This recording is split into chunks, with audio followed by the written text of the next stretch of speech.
Sebelum pindah ke akhirat, pertengahannya ada alam kubur. Kullu nafsin dha'iqatul maut. Setiap yang punya jiwa akan kedatangan maut. Siapa yang bawa maut? Namanya malakul maut. Quran surah 32 ayat yang ke-11, paling kanan sebelah bawah. Qul yatawaffakum malakul mautil ladzi wukkila bikum. Kata Allah, katakan Muhammad kepada semua umatmu, setiap yang punya nyawa itu akan diutus malakul maut untuk mencabut nyawanya. Datang maut, makanya orang yang belum meninggal, yang belum dicabut, namanya disebut oleh Al-Quran dengan nama mayitun. Mayit, kalau ada tasdid, berarti artinya CM, calon meninggal. Engkau mayit, mereka pun mayit. Engkau akan wafat, mereka pun wafat. Cuman Allah membedakan waktu-waktu wafatnya. Barangkali tidak sama semuanya. Kalau datang maut, maut ini mengambil nafas, diambil tasdidnya nih, ambil ke atas. Begitu diambil, qul yatawaffakum malakul mautil ladzi wukkila bikum. Kullu nafsin dha'iqatul. Ya ayyatuhan nafsul mutmainnah, sesuatu yang tenang. Mayitun, masih ada nyawa. Diambil malakul maut, jadi mayitun.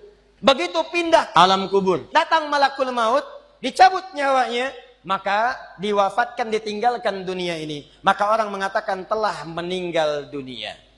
Artinya apa? Ditinggalkan dunianya. Lihat sini, fokus. Karena alam kubur beda sifatnya dengan dunia, lain tempatnya, lain keadaannya, maka lain pula bekalnya. Jangankan alam kubur, beda tempat di dunia saja sudah beda keadaannya. Anda orang Indonesia ingin datang ke Malaysia, kalau bekalnya tidak ada Anda bawa, tidak akan mungkin Anda bisa masuk. Apa di antara bekalnya?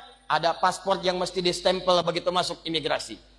Pergi lebih jauh lagi, misalnya saya pengen ke Australia, maka Anda harus ngajukan untuk mendapatkan visa. Lebih jauh ke Amerika, visanya bisa lebih sulit lagi. Maka bagaimana dengan alam kubur yang sifat keadaannya beda dengan dunia? Makanya bekalnya pun tidak akan sama. Jadi kalau Anda cuma mengumpulkan bekal dunia, maka semua bekal itu akan ditinggalkan saat di dunia.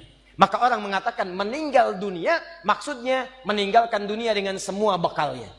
Jadi semua yang kita dapatkan di dunia, rumah yang luaskah, mobil yang mewahkah, kalau sudah meninggalkan semua alam dunia itu, maka hilanglah semua yang kita kenakan.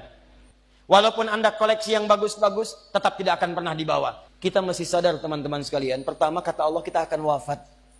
Jadi antum kalau melihat di cermin tuh, ngaca dulu, tunjuk wajah antum, wafat. Kamu akan wafat. Ketika Anda sadar Anda akan wafat, meninggalkan dunia ini, maka Anda mesti paham, udah punya bekal belum untuk pulang? Udah punya persiapan belum? Jangan-jangan Anda sibuk menyalakan rumah dunia Anda.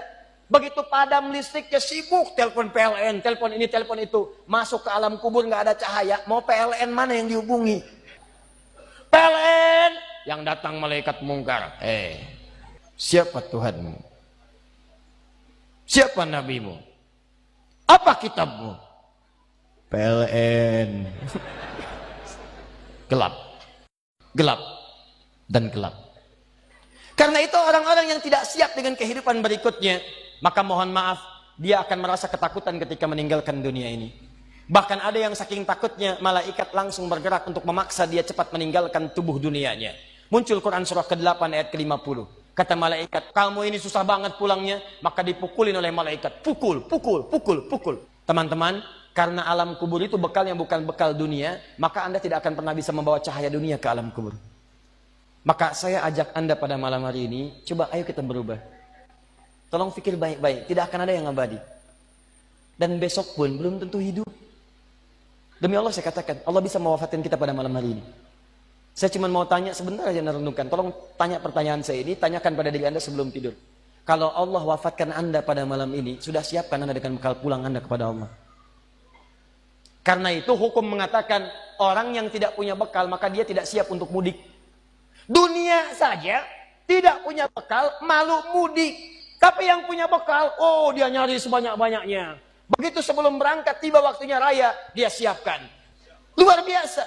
Kenapa? Karena tahu dia punya bekal untuk pulang. Jadi kalau dunia saja punya sifat mudik, maka akhirat pun demikian. Orang-orang yang punya petanya cuma dunia saja, maka selesai hidupnya di sini. Kata Allah, nih saya berikan gambaran. Yang visinya cuma sampai sini, maka saya berikan semua kenikmatan dunianya seperti yang dia inginkan. Tapi begitu selesai ini, ditenggelamkan di alam kubur sampai kedalaman yang paling dalam.